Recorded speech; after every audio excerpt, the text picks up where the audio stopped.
ஓம் சாந்தி 17/12/2024.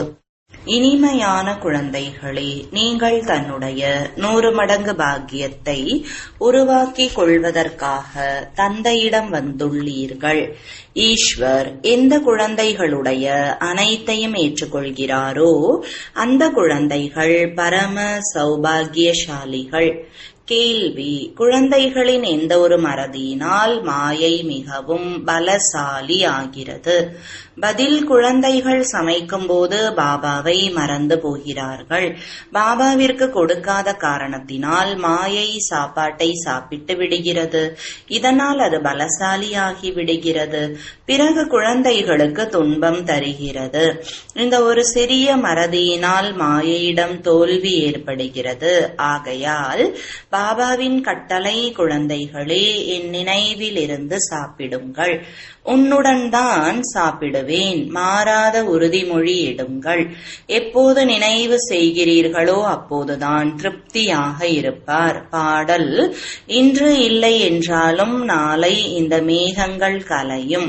ஓம் சாந்தி. நம்முடைய துர்பாகியத்தின் நாட்கள் மாறி இப்பொழுது சதா காலத்திற்கும் சௌபாகியத்தின் நாட்கள் வந்து கொண்டிருக்கிறது என குழந்தைகள் புரிந்து கொள்கிறீர்கள். முயற்சிக்கு ஏற்ப வரிசைப்படியாக பாக்கியம் மாறிக்கொண்டே இருக்கிறது. பள்ளிக்கூடத்தில் கூட பாக்கியம் மாறிக்கொண்டே இருக்கிறது அல்லவா? அதாவது உயர்ந்ததாக ஆகிக்கொண்டே இருக்கிறது. இப்பொழுது இந்த இரவு முடிய போகிறது. பாக்கியம் மாறிக்கொண்டே இருக்கிறது என நீங்கள் நன்கு தெரிந்துள்ளீர்கள். அதாவது சொர்க்கத்திற்கு அதிபதியாக ஆகிக்கொண்டு இருக்கிறீர்கள். நாம் வரிசைப்படியான முயற்சிக்கு ஏற்றாற் போல நம்முடைய துர்பாகியத்தை சௌபாகிய மாற்றிக்கொண்டு இருக்கிறோம். இப்போது இரவிலிருந்து பகலாக மாறிக்கொண்டு இருக்கிறது. குழந்தைகளாகிய உங்களை தவிர வேறு யாருக்கும் இது தெரியவில்லை. பாபா குப்தமாக இருக்கிறார். அவருடைய விஷயங்களும் குப்தமாக இருக்கிறது. மனிதர்கள் அமர்ந்து சகஜ ராஜ யோகம் மற்றும் சகஜ ஞானத்தின் விஷயங்கள் இதை சாஸ்திரங்களில் எழுதியிருக்கிறார்கள். ஆனால் யார் எழுதினார்களோ அவர்கள் இறந்து விட்டனர். மற்றபடி யார் படிக்கிறார்களோ அவர்கள் எதையும் புரிந்து கொள்வது இல்லை. ஏனென்றால் முட்டாளாக இருக்கிறார்கள். எவ்வளவு வித்தியாசம் இருக்கிறது! நீங்கள் வரிசைப்படியான முயற்சியில் புரிந்து கொண்டு இருக்கிறீர்கள். அனைவரும் ஒன்று போல முயற்சி செய்வது இல்லை. துர்பாகியம் என்று எதற்கு கூறப்படுகிறது? சௌபாகியம் என்று எதற்கு கூறப்படுகிறது என்பதை பிராமணர்களாகிய நீங்கள் மட்டும்தான் அறிகிறீர்கள். மேலும் அனைவரும் கார் இருளில் இருக்கிறார்கள். அவர்களுக்கு புரிய வைத்து எழுப்ப வேண்டும். சூரிய வம்சத்தினருக்கு சௌபாகியசாலி என கூறப்படுகிறது. அவர்கள் 16 கலைகளில் நிரம்பியவர்கள். நாம் பாபாவிடமிருந்து சொர்க்கத்திற்காக சௌபாகியத்தை உருவாக்கி கொண்டிருக்கிறோம். அந்த தந்தை சொர்க்கத்தை படைக்கக்கூடியவர். ஆங்கிலம் தெரிந்தவர்களுக்கு கூட நாங்கள் இறை தந்தை மூலமாக சொர்க்கத்தின் சௌபாகியத்தை உருவாக்கி கொண்டிருக்கிறோம் என நீங்கள் புரிய வைக்க முடியும். சொர்க்கத்தில் சுகம் இருக்கிறது, நரகத்தில் துக்கம் இருக்கிறது. கோல்டன் ஏஜ் என்றால் சத்யுகம் சுகமானது, அயன் ஏஜ் என்றால் கலியுகம் துக்கமானது. முற்றிலும் எளிய விஷயம். இப்பொழுது நாம் முயற்சி செய்து கொண்டிருக்கிறோம். ஆங்கிலேயர்கள் கிறிஸ்தவர்கள் அதிகமாக வருவார்கள். நாங்கள் ஒரே ஒரு சொர்க்கத்தை படைப்பவராகிய இறை தந்தையை நினைக்கிறோம். ஏனென்றால் மரணம் எதிரில் நிற்கிறது. நீங்கள் என்னிடம்தான் வர வேண்டும் என பாபா கூறுகிறார். தீர்த்த யாத்திரைகளுக்கு கூட போகிறார்கள் அல்லவா? பௌத்தர்களுக்கு என அவர்களுடைய தீர்த்த ஸ்தலம் இருக்கிறது. அதே போல கிறிஸ்தவர்களுக்கும் இருக்கிறது. ஒவ்வொருவருக்கும் அவரவருக்கென பழக்க வழக்கங்கள் இருக்கிறது. நம்முடையது புத்தியின் நினைவிற்கான விஷயம். விஷயம். எங்கிருந்து நடிக்க வந்து இருக்கிறோமோ அங்கேயே மீண்டும் போக வேண்டும். அவரே சொர்க்கத்தை உருவாக்கக்கூடிய இறை தந்தை. நான் உங்களுக்கு உண்மையான வழியை தெரிவிக்கிறேன் என அவர் நமக்கு கூறியுள்ளார். இறை தந்தை அவரை நினைவு செய்தால் கடைசி நினைவிற்கு ஏற்ப நல்ல நிலையை அடையலாம். யாராவது நோய்வாய்ப்பட்டால் அனைவரும் சென்று அவருக்கு ராம் என கூறுங்கள் என கவனம் மேற்கொள்ள செய்கிறார்கள். வங்காளத்தில் யாராவது இறக்கும் தருவாயில் இருந்தால் கங்கை கரைக்கு எடுத்து சென்று ஹரி என கூறுங்கள், ஹரி என கூறுங்கள், ஹரியிடம் சென்று விடுவீர்கள் என கூறுகிறார்கள். யாரும் செல்வது இல்லை. சத்தியுகத்தில் ராம் ராம் என்று கூறுங்கள், ஹரி ஹரி என்று கூறுங்கள் என்றெல்லாம் சொல்ல மாட்டார்கள். துவாபர யுகத்தில் இருந்துதான் பக்தி மார்க்கம் ஆரம்பமானது. சத்தியுகத்தில் யாரும் எந்த பகவானையும் குருவையும் நினைப்பது கிடையாது. அங்கே தன்னுடைய ஆத்மாவிற்கு நாம் ஆத்மா இந்த உடலை விட்டு இன்னொன்றை எடுப்போம் என நினைவுபடுத்தப்படுகிறது. தன்னுடைய ராஜ்யம் நினைவில் இருக்கிறது. நம்முடைய ராஜ்யத்தில் சென்று பிறப்போம் என புரிந்து கொள்கிறார்கள். இப்பொழுது ராஜ்யம் கிடைக்கிறது என்பதில் உறுதியான நம்பிக்கை இருக்கிறது. மற்றபடி வேறு யாரையோ நினைப்பார்கள் அல்லது தான புண்ணியம் செய்வார்கள். அங்கே தான புண்ணியம் செய்வதற்கு யாரும் ஏழைகள் இருக்க மாட்டார்கள். பக்தி மார்க்கத்தின் பழக்க வழக்கம் தனியானது, ஞான மார்க்கத்தின் பழக்க வழக்கம் தனியானது. இப்போது பாபாவிற்கு அனைத்தையும் கொடுத்துவிட்டு 21 பிறவிகளுக்கான ஆஸ்தியை எடுத்தாயிற்று. அவ்வளவுதான். பிறகுதான புண்ணியத்தின் அவசியம் இல்லை. ஈஸ்வரனாகிய தந்தைக்கு நாம் அனைத்தையும் கொடுத்து விடுகிறோம். ஈஸ்வரன் தான் ஏற்றுக்கொள்கிறார். ஏற்றுக்கொள்ளவில்லை என்றால் எப்படி கொடுப்பது? ஏற்றுக்கொள்ளவில்லை என்றால் அதுவும் துர்பாக்கியம். ஏற்றுக்கொள்ள வேண்டியிருக்கிறது. அப்பொழுது அவர்களின் பற்று விலகும். இந்த ரகசியத்தை கூட குழந்தைகளாகிய நீங்கள் அறிகிறீர்கள். அவசியமில்லை என்றால் ஏன் ஏற்றுக்கொள்வார்? இங்கே எதையும் சேர்த்து வைக்க வேண்டியது இல்லை. இங்கிருந்து பற்றுதலை விலக்க வேண்டி இருக்கிறது. வெளியே எங்கு சென்றாலும் தன்னை மிகவும் லேசாக வைத்துக் கொள்ளுங்கள் என பாபா புரிய வைத்திருக்கிறார். நாம் பாபாவின் குழந்தைகள். ஆத்மாக்களாகிய நாம் ராக்கெட்டை விட வேகமாக இருக்கிறோம். இவ்வாறு ஆத்ம உணர்விலிருந்து நடந்தால் ஒரு பொழுதும் களைப்பு ஏற்படாது. தேக உணர்வு வராது. இந்த கால்கள் நடப்பது போன்றே இருக்காது. நாம் பறந்து கொண்டு இருப்போம். நீங்கள் ஆத்ம உணர்வுடையவராகி எங்கு வேண்டுமானாலும் செல்லுங்கள். முன்பு மனிதர்கள் தீர்த்த யாத்திரைகளுக்கு நடந்துதான் சென்றனர். அந்த சமயம் மனிதர்களின் புத்தி தமோ பிரதானமாக இல்லை. மிகவும் சிரத்தையோடு சென்றனர். களைப்படையவில்லை. தந்தையை நினைவு செய்யும் போது உதவி கிடைக்கும் அல்லவா? அது கற்சிலையாக இருக்கலாம். ஆனாலும் பாபா அந்த சமயம் அல்ப காலத்திற்காக மன விருப்பங்களை நிறைவேற்றுகிறார். அந்த சமயம் ரஜோ பிரதானமான நினைவு இருந்தது. அதிலும் கூட பலம் கிடைத்தது. களைப்பு ஏற்படவில்லை. இப்போதோ பெரிய ஆட்கள் கூட உடனே களைத்து போகிறார்கள். நிறைய ஏழைகள் தீர்த்த யாத்திரைகளுக்கு செல்கிறார்கள். பணக்காரர்கள் மிகவும் பகட்டோடு குதிரை போன்றவற்றில் செல்கிறார்கள். ஏழைகள் நடந்தே செல்வார்கள். ஏழைகளுக்கு பாவனையின் பலன் கிடைக்கும். அந்த அளவிற்கு பணக்காரர்களுக்கு கிடைப்பது இல்லை. பாபா ஏழை பங்காளனாக இருக்கிறார். பிறகு ஏன் குழப்பம் அடைகிறீர்கள்? ஏன் மறந்து போகிறீர்கள்? நீங்கள் எந்த ஒரு துன்பமும் அடைய வேண்டியது இல்லை என பாபா கூறுகிறார். ஒரே ஒரு மணவாளனை மட்டும் நினைக்க வேண்டும். நீங்கள் அனைவரும் மணப்பெண் என்றால் மணவாளனை நினைக்க வேண்டும். அந்த மணவாளனுக்கு போக் படைக்காமல் சாப்பிட்டால் வெட்கம் ஏற்படாதா? அவர் மணவாளனாகவும் இருக்கிறார். இருக்கிறார், தந்தையாகவும் இருக்கிறார். நீங்கள் எனக்கு உணவளிக்க மாட்டீர்களா என கூறுகிறார். உங்களுக்கு நான் கொடுக்க வேண்டும் அல்லவா? பாருங்கள், பாபா வழிமுறைகளை கூறுகிறார். நீங்கள் தத்தை அல்லது மணவாளன் என்று ஏற்றுக்கொள்கிறீர்கள் அல்லவா? யார் கொடுக்கிறாரோ முதலில் அவருக்கு கொடுக்க வேண்டும். எனக்கு போக் வைத்துவிட்டு என்னுடைய நினைவில் உணவருந்துங்கள் என பாபா கூறுகிறார். இதில் கடின உழைப்பு வேண்டும். பாபா மீண்டும் மீண்டும் புரிய வைக்கிறார். பாபாவை நிச்சயமாக நினைக்க வேண்டும். குமாரிகளாகிய உங்களுக்கு இது மிகவும் எளிது. கன்னி பெண்களுக்கு மணவாளனுடன் நிச்சயதார்த்தம் செய்யப்படுகிறது. இப்படிப்பட்ட மணவாளனை நினைவு செய்து சாப்பிட வேண்டும். அவரை நாம் நினைத்தவுடன் அவர் நம்மிடம் வருகிறார். நினைத்தாலே அந்த வாசனையை எடுப்பார். பாபாவுடன் இப்படியெல்லாம் பேச வேண்டும்.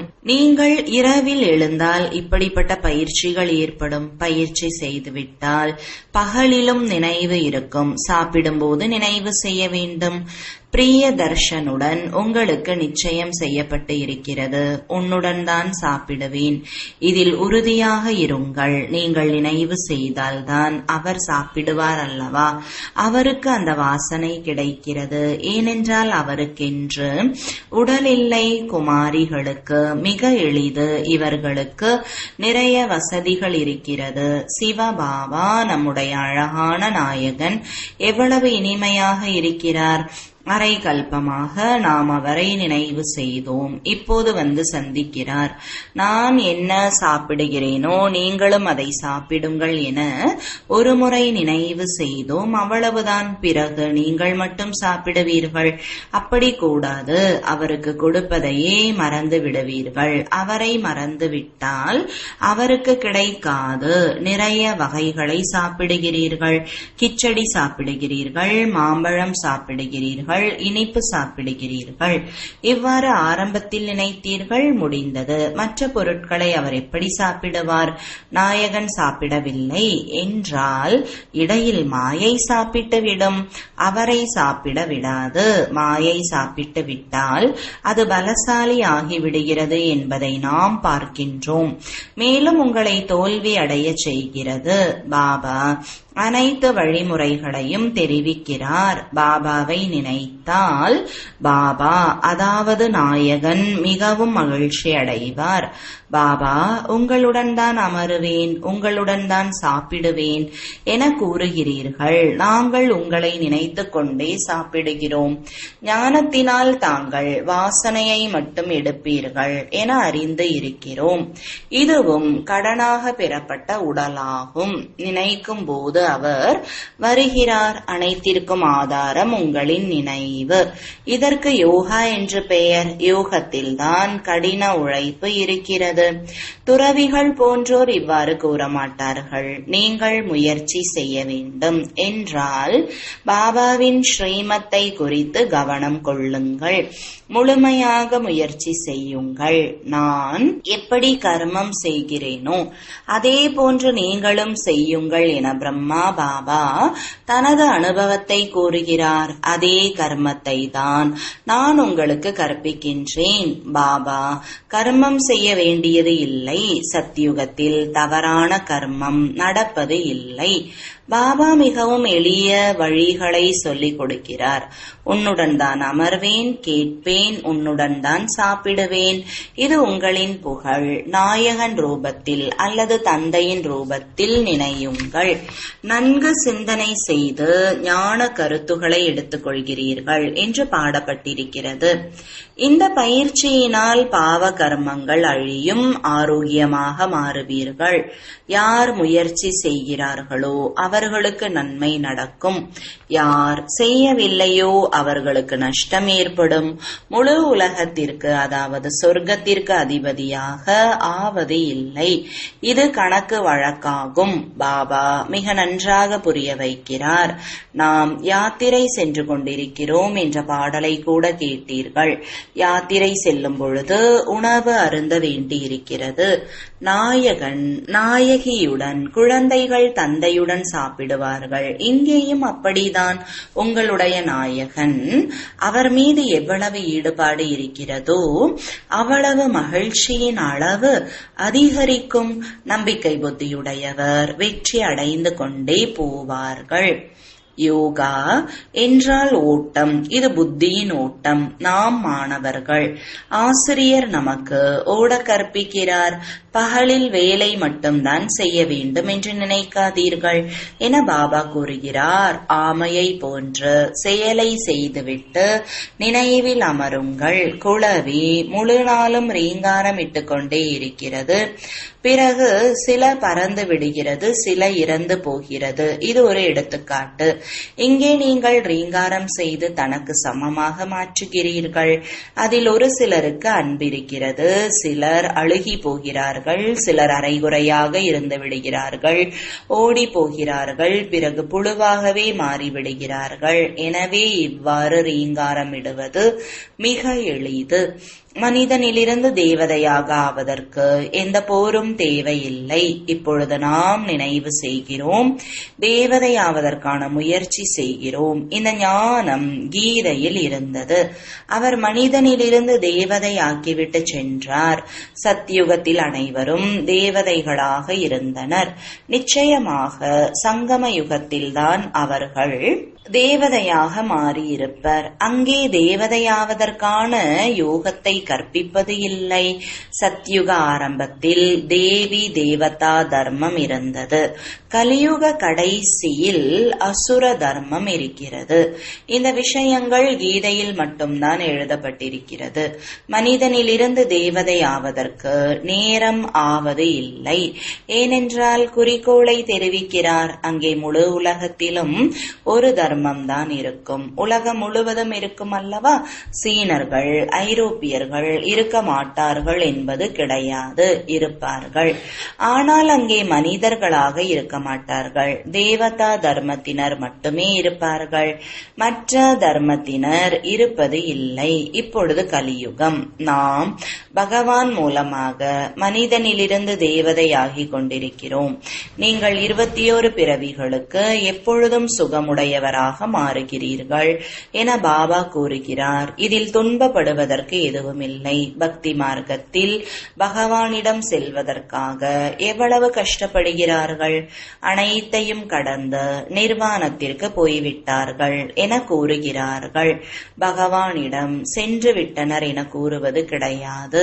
சொர்க்கத்திற்கு சென்று விட்டனர் என கூறுவார்கள்.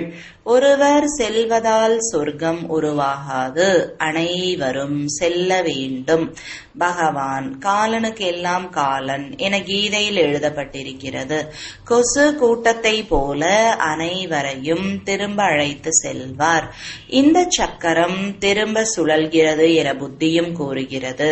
ஆகவே நிச்சயமாக முதலில் சத்தியுகத்தின் தேவி தேவதா தர்மம் திரும்ப வரும். பிறகு மற்ற தர்மங்கள் வரும். மன்மனாபவ என்பதை பாபா எவ்வளவு எளிதாக புரிய வைக்கிறார். அவ்வளவுதான். 5000 வருடத்திற்கு முன்பு கீதையின் பகவான் செல்லமான குழந்தைகளே என கூறினார்.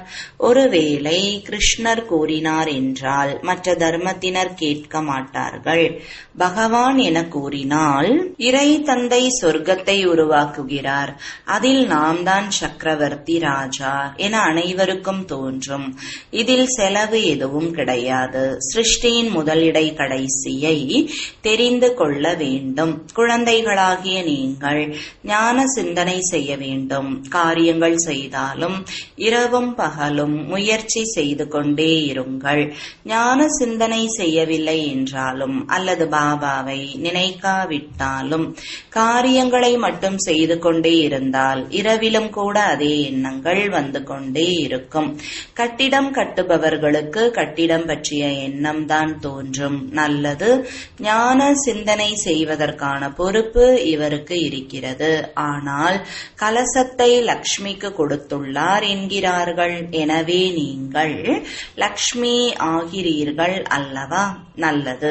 இனிமையிலும் இனிமையான காணாமல் போய் கண்டெடுக்கப்பட்ட செல்லமான குழந்தைகளுக்கு தாயும் தந்தையுமாகிய பாப்தாதாவின் அன்பு நினைவுகள் மற்றும் காலை வணக்கங்கள். ஆன்மீக குழந்தைகளுக்கு ஆன்மீக தந்தையின் வணக்கங்கள். ஆன்மீக தந்தைக்கு ஆன்மீக குழந்தைகளின் அன்பு நினைவுகளும் வணக்கங்களும். தாரணைக்கான முக்கிய சாரம். முதலாவது, ஸ்ரீமத்தை குறித்து கொண்டு முயற்சி செய்ய வேண்டும். பாபா என்ன கர்மம் செய்து கற்பித்தாரோ அதை செய்ய வேண்டும். ஞான சிந்தனை செய்து ஞான கருத்துக்களை தேர்ந்தெடுக்க வேண்டும். இரண்டாவது, நாம் பாபாவின் நினைவில் இருந்துதான் சாப்பிடுவோம் என்று தனக்குத்தானே உறுதி எடுக்க வேண்டும். உன்னுடன் தான் அமர்வேன், உன்னுடன் தான் சாப்பிடுவேன். இந்த உறுதிமொழியை நன்றாக கடைபிடிக்க வேண்டும். வரதானம்.